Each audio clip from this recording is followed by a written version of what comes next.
There's no formula.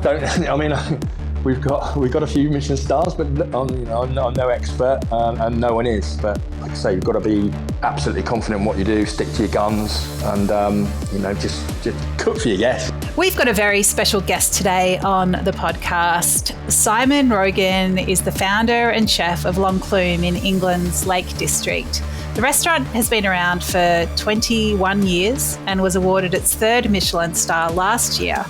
Most produce is grown in the restaurant's own farm. Simon is bringing the Locke experience to Sydney in July and August with a residency at Sydney's Bathers Pavilion. As well as heading up every service over the 5-week pop-up, Simon will be keeping an eye on his other businesses. I think there are 9 or 10, including a new restaurant in Malta. There is a lot to talk about. Simon, welcome. Hello. Yeah, great to be here. Yeah, so good to have you on the show. Let's start with the residency. What's it all about? What motivates you to do something like this? What do you hope to get out of it, and what do you think that your hosts will get out of it? Well, obviously this has been a long time coming. It was originally planned pre-COVID, and obviously COVID put the brakes on it somewhat. And we thought maybe the opportunity had sort of passed us by, and whether it was ever going to happen again. But thankfully we got the call. So could we resurrect it? And would you like to come out to Australia? And obviously, we said yes straight away. It's something that really excited us. I'm really looking forward, to bringing the techniques and style of a Locke for the Australian people to sample, and sharing our sort of version of farm to fork ethos with them. Obviously, there are other people doing it in Australia already, so we're not coming over there to preach as to what we do. But it's going to be our version, and we hope to share the creativity of the dishes. Hopefully, they'll appreciate the hyper-seasonal, produce-led cooking, and I'm really looking forward to cook with different produce that we don't get in the UK as well. Although we're going to be seeking out the same sort of ingredients that we use in the UK, but just use Australian supply instead. Obviously, there's going to be opportunity to learn new things, new flavours, new ingredients. So that's going to be quite exciting, as has been sort of finding the suppliers and producers to work with that share our ethos. Especially excited to cook with Australian seafood. Obviously, it's outstanding. It's got a massive world-class reputation. Obviously, international residencies always come with their challenges. Teams got to get used to new surroundings, kitchen equipment, supplies, etc. But it's also hugely exciting, rewarding, and new people. Meeting new people in different part of the world, and it's going to be really, really exciting. We can't wait to get going. Obviously, really anxious to do a really great job in Sydney, and to show people what we can do. Yeah, well, it's going to be it's interesting, the idea of bringing a restaurant experience that's so embedded in place to somewhere else. So it'll be fascinating to see how it all translates. Am I right in thinking where Locke is in England? Is it a 13th century building? It very much is, yes. Surrounded by lakes and mountains, yes. So very different to a beachside setting, so it's impossible to recreate that. But this is what this pop-up's about. It's about giving people a taste of the food that we do.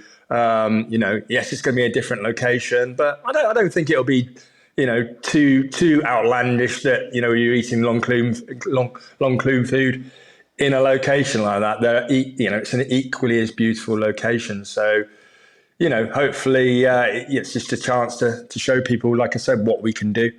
And the dishes that have made Locke what they are, and obviously the challenge is serving it so far away from where it was invented. But I'm hoping to carry it off. Yeah, well, I guess, food and dining, hospitality, it's all about making connections. So I guess you'll be finding new ones there. For people who have not been to Locke, and I venture to say it's probably most people listening to this podcast, give us a sense of the history of the restaurant, the kind of experience people can expect when they go there, or indeed when they work there. So yeah, as I mentioned, it's a real we're a massive champion of the farm to fork ethos. So we opened Longcliffe in 2002 in this tiny Lake District village, Cartmel. And it's in a 13th century form of blacksmith, so lots of history into the building. Sort of the interior design did itself, really. It's very humbled to its previous uses. But we celebrated our 20th anniversary last year. So we're now in our third decade, which is pretty exciting. The restaurant, as I said, is hyper-local, seasonal and produce-led. And we were very fortunate to achieve our third Michelin star last year, which has been a lifetime ambition of me. Well, for any chef worth his salt, it's got to be the pinnacle of one's career. And we've also got a green star for sustainability as well, which is equally as much an achievement. And I'm very proud of that as well, and the team that have achieved that. But although we have 3 stars, we ensure the service isn't too formal and guests feel really comfortable. So it's not fussing or over the top. It's normally around about 15, 16 courses. So it focuses on the ingredients grown at my farm, which is just down the road from the restaurant. And each dish is carefully constructed to ensure every aspect gives something. I'm a firm believer in less is more, that adds to something rather than lots of ingredients for the sake of it and overcomplication, and letting the amazing ingredients they have really sing. And they're constantly evolving and being updated with the seasons. Although you will find some favourites that have been on the menu for quite some time that you're probably going to see in Sydney as well.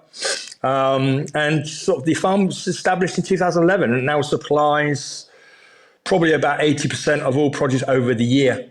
Obviously, just during this time of year in the summer, it's a much more higher percentage than that. I worked very closely with Paul, the head chef at Longcliffe, and our farm manager John to ensure all the produce is used and nothing goes to waste. We pickle and ferment a lot, it's taken a few years, but we're very, very close now to zero waste. And we've got a new experience we've just done this year on the farm, is where 16 guests can dine al fresco amongst the growing beds, on dishes that have been created entirely from the produce around them. It's just been picked. So we've just launched that this month, and that's all sort of cooked over open fires and stuff like that. So very exciting. And then we obviously have other restaurants in the Lake District as well, Rock and Rogan Company, which too has a Michelin star and all share the same ethos as Longcliffe, and restaurants in London, 3 in Hong Kong, so lots of pop-ups around the world at the moment. Obviously, winning 3 stars, you get lots of invitations to talk at seminars and conferences and doing 4-hands dinners and really exciting stuff like that. So although we're coming to Australia, we're also going to Singapore this year. We're going to Thailand this year, and something in the Middle East as well. So very busy, but a nice position to be in at the moment. That is incredible, Simon. And I mean, for people who work with you, what's your philosophy around staffing, around progression, around learning and culture? Yeah, well, I mean, obviously, staffing is very important to us. Sustainable, gastronomy or running a restaurant is more than just the natural resources. It's about people as well, and making sure you look after those people or nurture those people. So we're very much believers in put a lot of time, effort, money into people. You don't want them to leave. So career progression is a major thing for us. The fact that I'm able to come to Australia for that amount of time and be away from the business is testament to the teams I have. We've got a lot of strength and depth. If we didn't have that strength and depth, then I wouldn't do that. And you see most of the managers and either chefs or restaurant managers, that are around the world in our restaurants at the moment in senior positions, they've all come through the kitchens or through the restaurant at Longcliffe. So we've just launched our academy by Simon Rogan, which started, the first lot of interns graduated this week with a trip to Hong Kong with me as their final part of their course, as a work experience in Hong Kong. And we took on 15 students, fully expecting a few to drop out and stuff like that, because we didn't really anticipate taking 12 people to Hong Kong. But that's how many were left, and I'm pleasantly surprised that they're all really talented, and they've all got a great future within our company. And there's no greater motivation for them to see Ash, our head chef in Hong Kong, who's worked for me for sort of 10 years, and he came through from Comet Longcliffe to head chef of our flagship restaurant in Hong Kong. So what better, greater motivation and inspiration they got more than seeing that, and that too could be them in 6, 7, 8, 9 years time. So yeah, it's very important to us, and something that we take very seriously. I'm glad to say we're going to be bringing a pretty serious team to Sydney, because we want this gig to go off with a bang and really do ourselves justice and show the people of Sydney what we're capable of, and have a great amount of fun doing it. So it's something that's say very important to us. Yeah, incredible. I was doing a bit of reading about the Simon Rogan Academy, and it does sound quite incredible. So you've done it in collaboration with Kendall College. It's a 15-month program. The apprentices are paid and spend time in all of your restaurants as part of their training. I mean, did you create that because you weren't satisfied with the grad or the trainees that were coming through, or did you just feel like you could add something to their curriculum? What was the motivation? Yeah, well, we've always had the belief it's better to change, to promote from within and to nurture and grow people. So, in the past, when we've brought in people at a more senior level from other restaurants, it doesn't work. They don't. Well, occasionally it does. Obviously, Paul, my head chef, worked very well. He came as the head chef from Restaurant Geranium in Copenhagen. So, there are occasions where it does. But generally, we find that it's best to, to have the long plume or the our company DNA sort of running right the way through you to nurture those people. So, we obviously there's big challenges in hospitality at the moment for finding new staff. It's a major problem, even more so for us. Now we've had Brexit. We have Brexit, which we don't get any of the EU workers in our country anymore, in our industry. And then COVID came along, and a lot of the people in our industry all of a sudden weren't working so hard, and they thought, sod this, I'm not going to go back to the industry. So, there's massive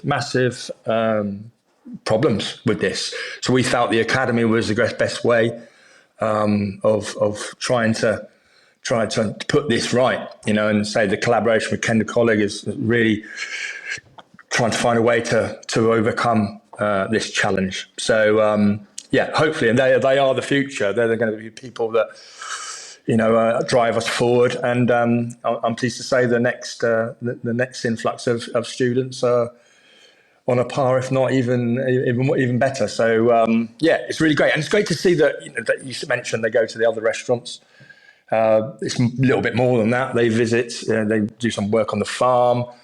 They work in our at-home business as well. I mean, they literally see every part of the business. And of the 12 graduates that we've had, it's refreshing to see not all of them want long plume as well. Some want maybe a little bit less pressure of the 1-star and prefer the food there, or they prefer Henrock, which has got slightly Asian influence, or indeed they want to work at the at-home business where they work Monday to Fridays. It's been sort of spread over the whole group, which is really good, to be fair. Simon, you mentioned that 3 Michelin stars was a long time ambition of yours. I'd love to talk to you about that journey from none to 1 to 2 to 3. I mean, what's it been like? You know, take us back to when you got your first star, and then talk us through getting all the others. Oh, blimey! I don't think I can remember back to the first star. I think when the news. I mean, when we got our first star, we were very young, very infantile sort of company, and we were still learning. We didn't have really much money, and I think, to be quite honest, when I got the news of the 1 star, I think I was actually cleaning grout in a shower, which sounds really glamorous, doesn't it? But it was very much all hands on deck. Like I say, we didn't have a great deal of money, and you know, you struggle in the early days, don't you? And it's something obviously that made the business sort of take off somewhat, which we were very, very thankful for. And then see, maybe roughly, well, how long ago was that? Was that 7 years later? I think we got our second star. It's really funny because from when we got our first star, we were always favourite every year to get our second star. And then when we got 2 stars in 2012, we've been favourites to get 3 stars ever since 2012. So they've taken their time with me, which is yeah, I would prefer to things to come a bit quicker. But that's probably my nature. It's probably the way. You know, I like to, or I've run things in the past. I'm quite impulsive, quite sort of like always pushing, always changing things, always trying to, you know, seek out new techniques or produce. And maybe that was a little bit too much for consistency, you know, in the past. And I think it's only when we settled down and sort of really concentrated on our style and, you know, I'm very much a believer in less is more, and we've got our own farm, so we grow incredible ingredients. So we want those ingredients to sing. Obviously, people are paying a lot of money and they want to see a bit of technique and stuff like that. But you know, we try not to do too much to it. You know, and you know, to really create a really harmonious menu of flavors, textures, and you know, give people experience of you know of our ethos. And I think that message, you know, they're trying to take those dishes and just take them to the next dimension and give something a little bit different. I think that's what's got us over the line recently. I think also COVID was a bit of a silver lining for me. If there's such a thing from COVID, it was terrible times, but it also gave me the opportunity not to travel, because I've been traveling quite a lot. I've been away from the business a lot up until that hit, and all of a sudden I was in Cartmel, where L'Enclume is, with the team, working every day side by side with them, and it was just like opening the doors. Obviously, we had lockdowns and stuff like that, but every time we came, we were allowed to open again. It was like opening the doors to L'Enclume for the very first time, but this time with a lot more staff, a lot more know-how, and a lot more money. So. It was I really loved it. You know, I really loved it, and being around the team and having the chef, you know, proprietor there amongst the team and amongst the guests as well. The guests like to see me. I think, you know, that was a silver lining for us. And yeah, I'm taken away a little bit again now since we got the 3rd star. I get lots of requests to appear at conferences and do, you know, seminars and talks on various subjects, meets sustainability or organic farming or food, which we can't forget about, and doing 4 hands dinners here and there, and doing residencies, because we're coming to Australia, but we've got another one going to happen in Singapore as well, and we're doing something in Thailand. So since we got that 3rd star, my sort of role changed a little bit, and I'm more of a chairman now, I suppose, more of a guy that's going out there to promote what we do and you know, spread the word that, you know, we've got this fantastic restaurant in the Lake District, but you know, British food has always had a really bad reputation, you know, because we haven't got the history or, you know, or the mentality that, you know, the French or the Italians who are so passionate about the industry, food and wine in general. So we're a relatively new gastronomic sort of power. So it's getting out there and show to people that, you know, we have got some of the best produce and restaurants in the world. And I want to get out and show people that. And, to come out to Australia and, I've witnessed Australian produce before, and, I can't wait to work with it. It's going to be it's going to be a fantastic trip, no doubt. I'm sure we're going to have a lot of fun. We've been doing a lot of work with the bathers team. They've been over to the UK and been working with us for a little while as well. So hopefully we're going to really hit the ground running. Yeah, interesting. And I mean, you had all that time waiting for the third star or working towards the third star. I mean, is it really, if the years come around, another year comes around, you didn't get it, another year comes around, you didn't get it. It must be really hard to, I suppose, I mean, do you spend time wondering what you need to do to get it and trying to make those tweaks? Or is it more about really honing in on what you want to do yourself? I don't know. It just must be such a tricky mindset between second guessing yourself and trying to really just narrow in on what you want to do, regardless of awards and accolades. Yeah, I mean, I think it's confidence, about what you think, what you think is right, and sticking to that. I'll give you a little example. In 2018, we really thought we'd got it. We'd had a great year. The food was really good. It was very, very consistent. And then, like I did when we just achieved our third star, ultimately, I had a request for filming. I was like, well, from Michelin, I thought, oh, this is it. And I had to visit. One of the inspectors came, interviewed me. And in that interview, at the end of the interview, we were walking back from the farm back to the restaurant. He actually told me we hadn't got 3 stars that year. He told me we hadn't got it. Obviously, I was really disappointed because I thought we got it. But he gave me some really useful information, because he could see I was so passionate to achieve this, and we were doing everything we could. And maybe at that point in time, the food was a little bit too simple, because I mentioned the less is more, and letting the ingredients sing, and concentrating on the flavors, and not trying to muck around with it too much. But I'd probably gone a little bit too far, and it was just saying that there's certain dishes that weren't quite there. They're looking for each dish. They can't expect to like every dish. Some things are to personal taste, but they've all got to have the same sort of overlying subject of, the flavour, and taking that dish to a new level, be it, a splash of acid or seasoning really on point, or just combinations that just, are of that level. And then I think the week after, I sort of took that on board. I thought, well, I was a bit disappointed, but I could sort of understand where they were coming from. Then the week after, I visited a 3-star restaurant in Oslo called Mamo, and I had a meal there. And I remember coming out of the meal thinking, well, my mouth was on fire. It was on fire with literally flavour, with the acidity that I've eaten, the seasoning, the salt, the umami. And it hit me. It's like, that's what it is. That is what he's talking about. Every dish was very simple in appearance, not much going on.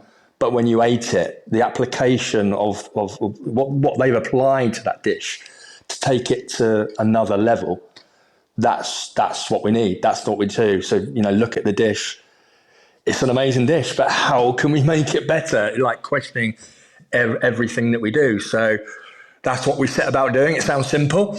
But then obviously we got the message as well, very strong message, the time, the place, we're very much connected to our surroundings. So, people from around the world will visit to sample such surroundings and such conditions. So, yeah, I mean, there's no formula.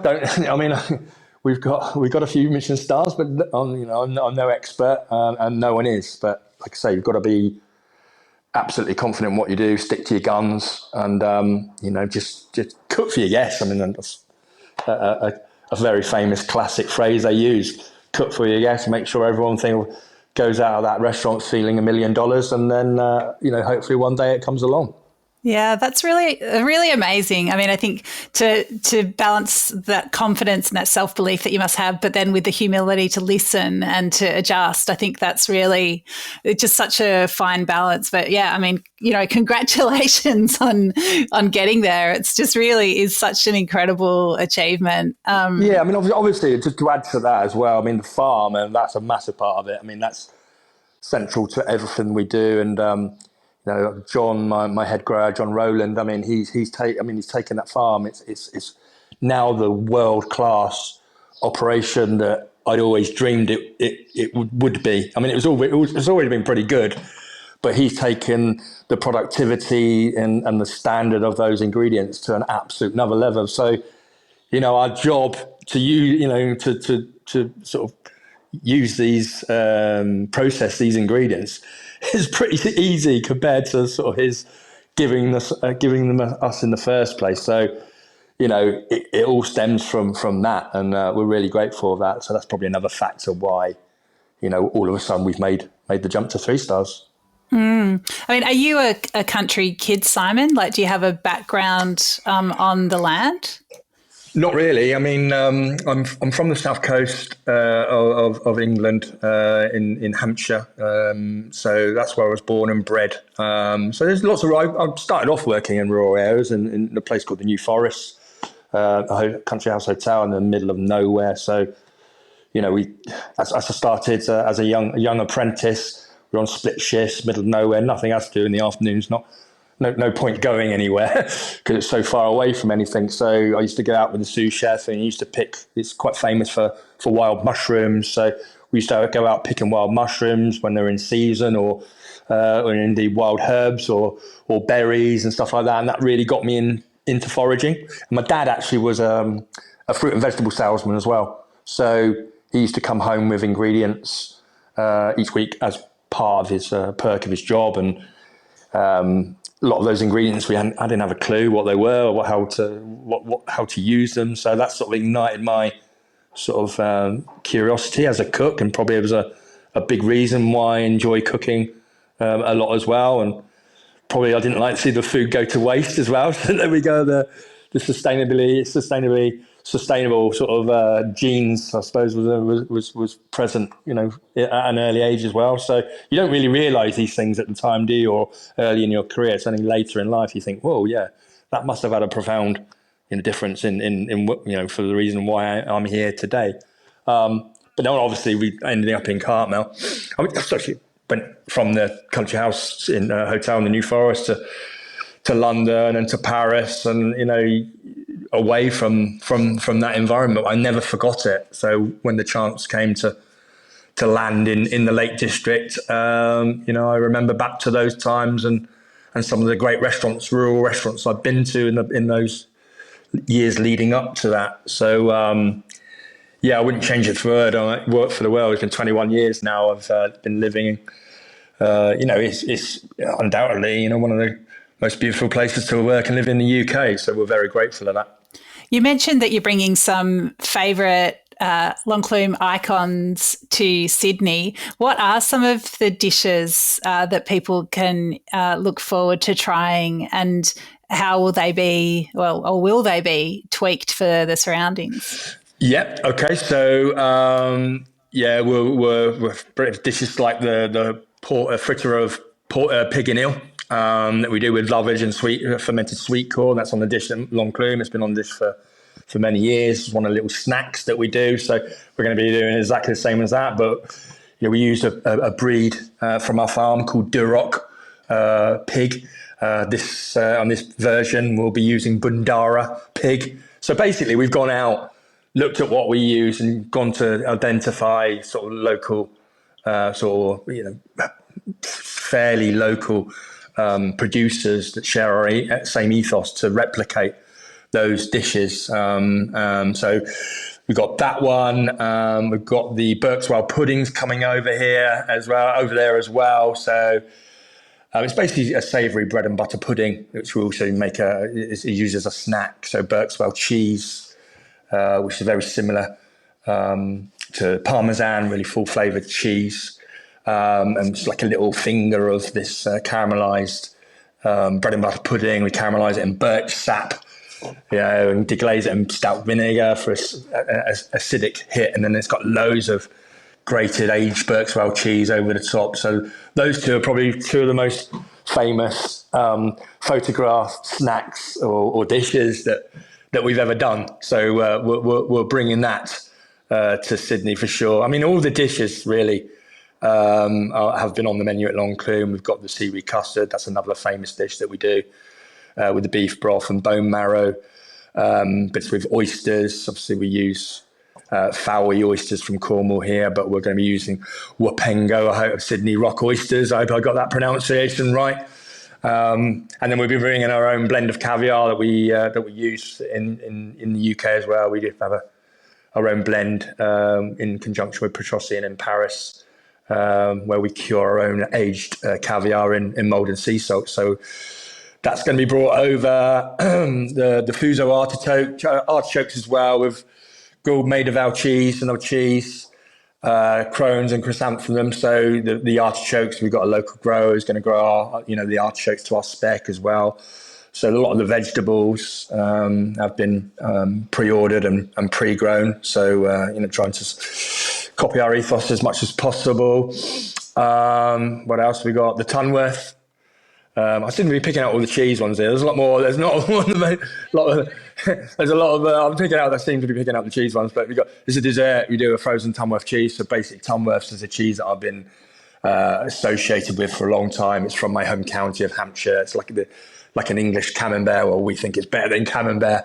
But we make an ice cream with it, then we sort of freeze it in nitro and make it into a snow. We serve it with a malt crumb and rhubarb compote, and like bits of rhubarb and little lemon thyme jelly droplets and lemon thyme leaves. So yeah, I mean, the anvil's coming over as well. The dessert, the famous dessert we do, the caramel, it's some caramel mousse with our miso, and we serve it on some caramelized apples and serve it with pear and spruce juice. And it's obviously we've got an anvil on there, and it's sprayed in bronze as a tribute to our buildings past. So yeah, there's a lot to recognise when we come to Sydney. Oh, brilliant, Simon! It just does sound really tasty and super fun, and it'll be interesting to hear you reflect afterwards on the ingredients and how the dishes change with the Australian flavours in there. Really, so interesting. Yeah, I mean, I came. So I've never been to Sydney before, which is quite embarrassing, to be quite honest. I've been to Melbourne before, so I've been into all the best restaurants in Melbourne and see the produce they use and visit some farms when I was there. And I also did quite a long stint in Melbourne as well. In Singapore, and the chef there was using a lot of Australian produce imported in. So I'm well aware of the quality of it all, and really excited to sample that, and shellfish in particular, and fish, which obviously has got a world-class reputation. So, it's going to be really exciting. And we're going to have a lot of fun recreating that menu, I think. Yeah, brilliant. Well, we look forward to welcoming you to our shores. Thank you so much for taking the time to have a chat today. It was, really, really enjoyed it. Great to get all those insights and hear those great stories. Thanks so much, Simon, for your time. Thank you. This is Dirty Linen, and I'm Dani Valent. We air the issues that the hospitality industry finds hard to talk about, hearing from different people with unique perspectives. We want to hear from you as well. If you have something that needs to be said about a topic, get in touch so we can include your perspective. Contact us at dirtylinen@deepintheweeds.com.au or hit us up on Insta @dirtylinen podcast. We can't wait to hear from you.